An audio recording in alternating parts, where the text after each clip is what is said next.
u Glasniku Zemaljskog muzeja u Sarajevu, štampanom 1894. na stranici 780. pod naslovom Starobosanski natpis iz okolice Lašve, Ćiro Truhelka je objavio tekst u kome je opisao nekoliko starih nadgrobnih spomenika sa ćiriličnim natpisima, a među njima je i ovaj pronađen u selu Poljska kod Zenice. O ličnosti Ćire Truhelke bi se dalo pričati nadugačko i naširoko. Trebamo odati priznanje za sakupljanje i objavljivanje velikog broja spomenika i arheološkog materijala sa prostora od strane Austro-Ugarske okupirane Bosne i Hercegovine, koji su najvjerovatnije na taj način spašeni od zaborava i uništenja. Međutim, neosporno je dokazano da je kao prvi kustos, a kasnije i direktor Zemaljskog muzeja u Sarajevu, sprovodio otvorenu austrijsku te potom i prohrvatsku agendu po kojoj ništa iz srednjevjekovne Bosne nije srpsko, već je jedan od idejnih tvoraca sadašnjeg bošnjačkog identiteta kroz izmišljenu laž o bogumilima kao nosiocima nekakve kulture u staroj Bosni, a sve zarad austro-ugarskih interesa. Pred kraj svog života je čak otvoreno zastupao prohrvatske i rasističke stavove prema Srbima.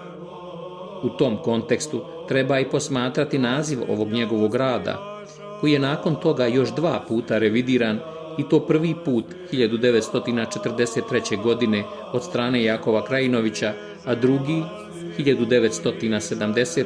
u radu Marka Vega, čiju ćemo transliteraciju koristiti u ovom videu kao validniju, pošto je sam tekst dosta nečitak, pisan sa nizom propusta i dopisivanja, što ne umanjuje njegovu važnost. Tako tekst glasi: Se pisa Vukašin svom gospodinu, koji me biše veoma sabljudiju, zato molju vas, gospodo, ne nastupajte na nje, jer ćete vi biti kako on, a nje ne može kako vi. Va ime Oca i Sina i Svetago Duha, az Bogdan Dragića, ja novi kameni postavih, i da viste da ćete umriti i svi vi u domu poginuti pravi, a pusta mi slava će ti stići. Se pisa Gošt. Sada ćemo pokušati da približimo ovaj natpis savremenom srpskom jeziku i tako odgonetnemo njegovu poruku. Stoga čitamo ovako: Ovo pisa Vukašin svom gospodaru, koji me biješe čuvao veoma. Zato molim vas, gospodo, ne gazite ga, jer ćete vi biti kao on, a on ne može biti kao vi.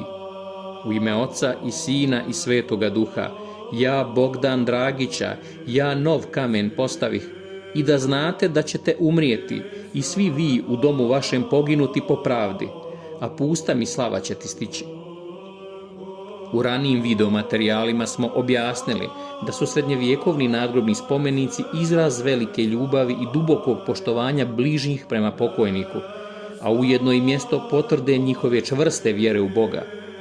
Također, očigledno su još u ta davna vremena postojali slučajevi rušenja i skrnavljenja grobova i spomenika iznad njih, te se u natpisima na njima često nalaze i opomene onima koji bi se drznuli da počine tako nedjelo.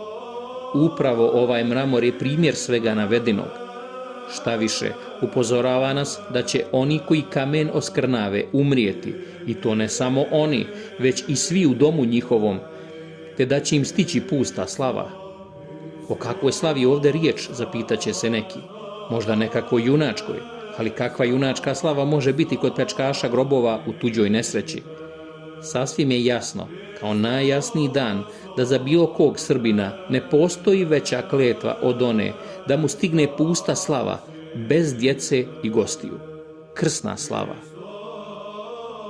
Ovaj spomenik se danas nalazi u Travničkom muzeju, a na čijoj internet stranici o njemu ne možete pročitati ništa.